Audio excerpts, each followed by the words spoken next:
the challenge of the Yukon. On King! On your head, please! The Wonder Dog King, swiftest and strongest of Eskimo lead dogs, blazes the trail through storm and snow for Sergeant Preston as he meets the challenge of the Yukon.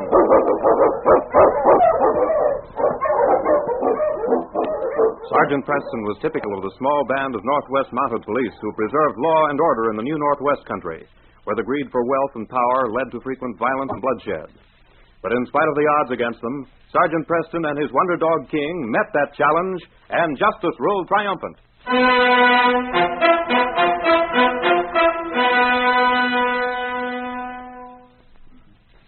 The cabin of Crazy Pete on Beaver Lake had been deserted since his death, when a rumor had started that it was haunted. It was a sad-looking place, with leaky roof and sagging timbers. The Yukon winds howled through it, and prospectors gave it a wide berth when passing it at night. Sergeant Preston, on his way to Whitehorse after dark, was startled, therefore, when he saw a dim light shining through its single window. He stopped his team, and with his lead dog King at his heels, knocked at the door that someone had set straight on its hinges. Who's there? Sergeant Preston, Northwest Mounted Police. Did you say the police? Yes. Just thought I'd see who was here. Well, come in. Mind if I bring my dog? Well, no, not if he's friendly. He looks kind of fierce. He's very friendly, unless I tell him not to be.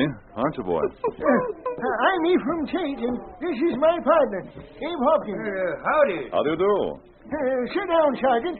Here's a box. We ain't had much time to get settled. Oh, thanks. This will be fine. Here, King. Down beside me, boy. We just bought this place yesterday. Worked for 2 days trying to nail it together a bit. Even me hail from Kansas. Well, you're a long way from home. You say you bought this place? Well, we sort of made a trade, you might say. The man who owned it gave it to us for a watch I had. We were just about broke.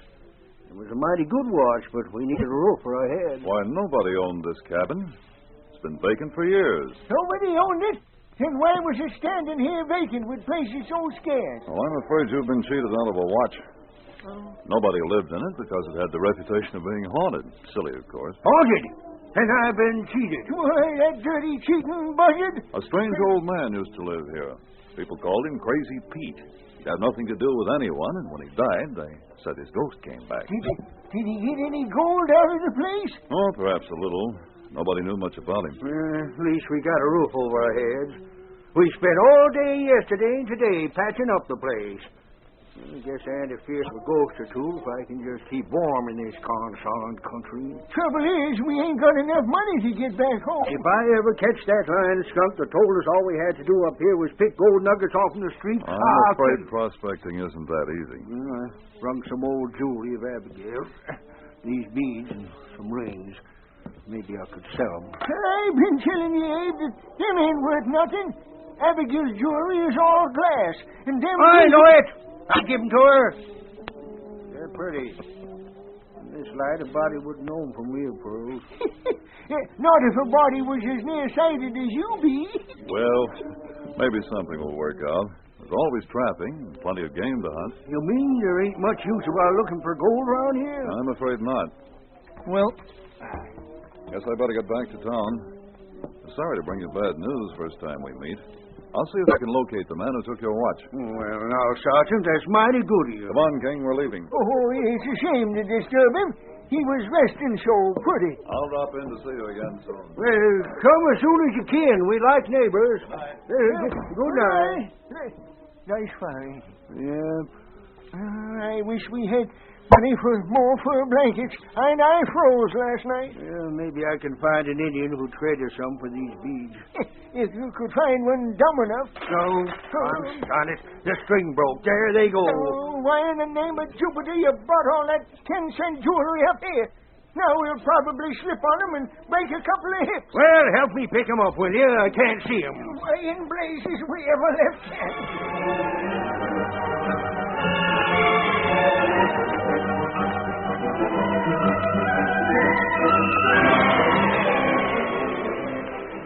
The following morning, the two old men reluctantly dragged their creaking bones out of their bunks. The blame fire's almost out.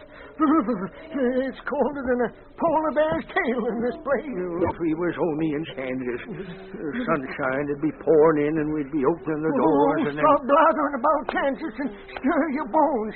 And get your water in the kettle while I nurse this confounded fire. Oh, my rheumatiz is starting up again. That Mountie talked about a ghost. No ghost with any sense could ever come back to climate like this. See? What's the matter? Look, here on this table. What you eating out there? It's gold. You see anything? Here, right here on this table. It's a gold nugget. Why, so it is. Where'd that come from? Did you hear anything last night? No. Well, who could... Say, that bead I was looking at last night. Remember that big one I left on here? It's gone. You mean it's turned to gold? Maybe they have funny ghosts in the Yukon. Maybe they like beads. Hey, you plumb crazy? But how did... Well, that's the kind of ghost I've been looking for. From now on, we're putting Abigail's beads all over the place.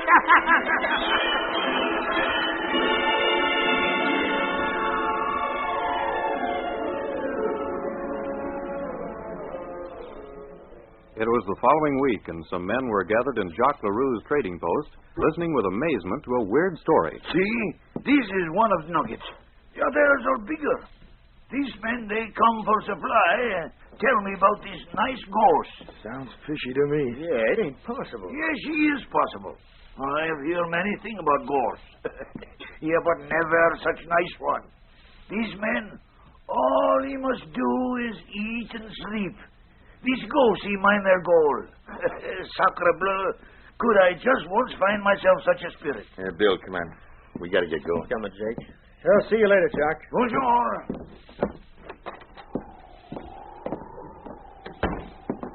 Can you beat that? Them old codfish moving into Crazy Pete's cabin and having gold brought to him. Yeah, it's plain what happened. Crazy Pete left a pile of gold around there someplace when he died. Just the way I thought he did. You mean you don't think they're getting the way they say they are? So you was digging in too, huh? Well, they ain't fooling me. I'm going to show 'em a ghost that don't fool. Now, what do you mean? We're going to visit them in the middle of the night. And if they don't tell this ghost where the gold is, they'll get the information choked out of them.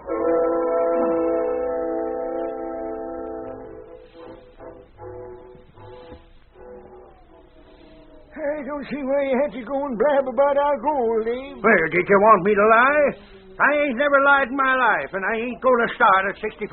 65? Why, you're older than me. I was 65 3 years ago. Well, forgetting ain't no sin. Anyway, I didn't tell him nothing about the beads and how he likes them.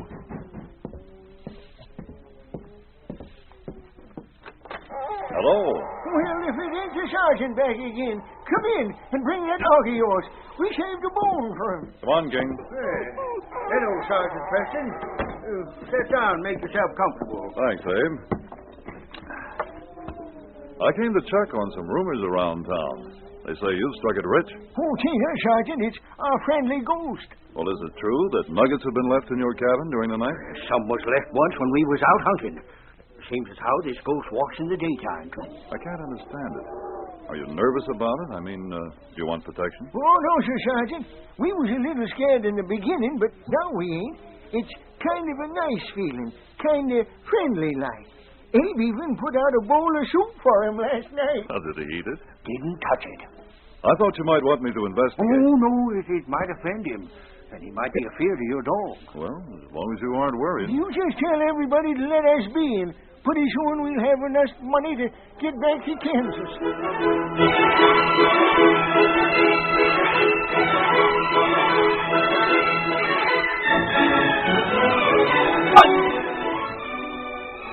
Sergeant Preston determined to solve the mystery, and that night he camped near the cabin to watch. It was after midnight, and inside the cabin the silence was broken only by the snores of the two old men. Suddenly the door creaked open slowly, and stealthy footsteps crossed the room. A figure bent over Abe silently, and two hands grasped his throat. Not a yell out of your grandpa. Or it'll be your last. Hey! What's going on, Abe? Is it the ghost? And you shut up or I'll choke this partner of yours. I'll give you 2 minutes to tell me. Where is it? Oh, what do you mean? What are you talking about? You don't like that, do you?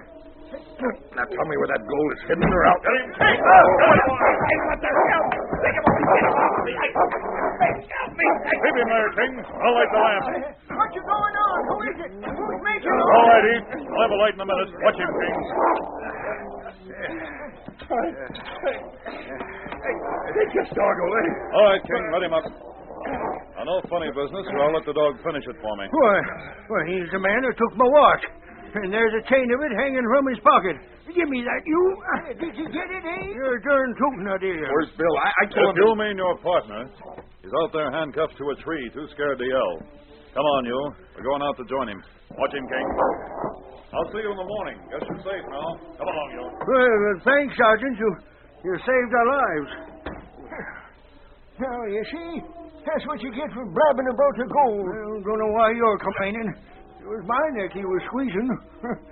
Anyway, I got my watch back. Enough noise to scare a body to death. Abe. What? You don't suppose we scared him, do you? You mean a ghost? Sure. He ain't been here. There's the bead still on the table.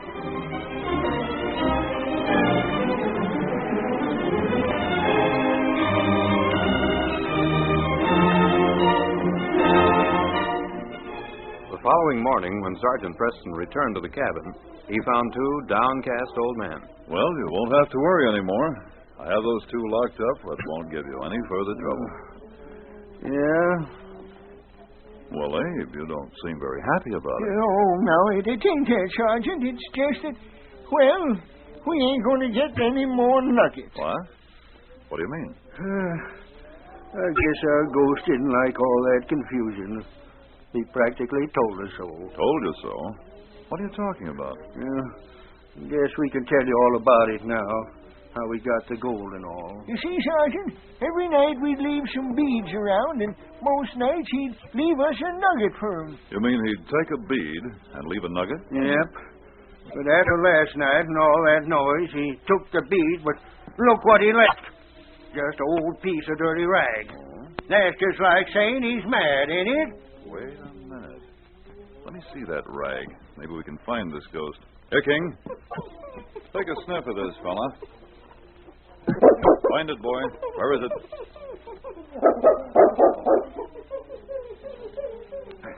What's he sniffing in the corner for? We'll soon find out.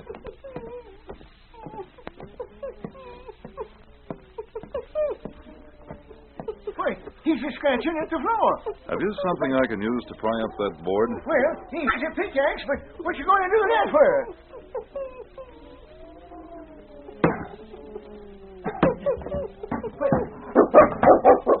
Well, I'm afraid you scared your ghost away, but here's his nest. See, there are your... Why, look. Look at the sacks and a pile of nuggets. One of the sacks is busted open. Do you think they all have nuggets in them like that? Holy jumping crickets. Well, it looks as if you have your fare back to Kansas. Fair? Why, we could buy half the state with all that. But how... What do you Your make of ghost is a pack rat. I'd have thought of it before. You see, they never pick up anything without leaving something in its place.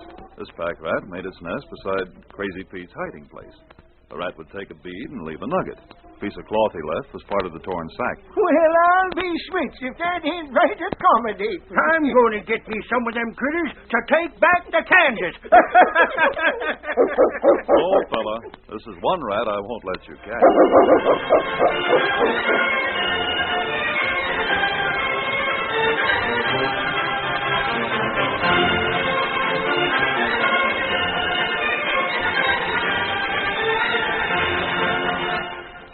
These copyrighted dramas originate in the studios of WXYZ Detroit, and all characters, names, places, and incidents used are fictitious.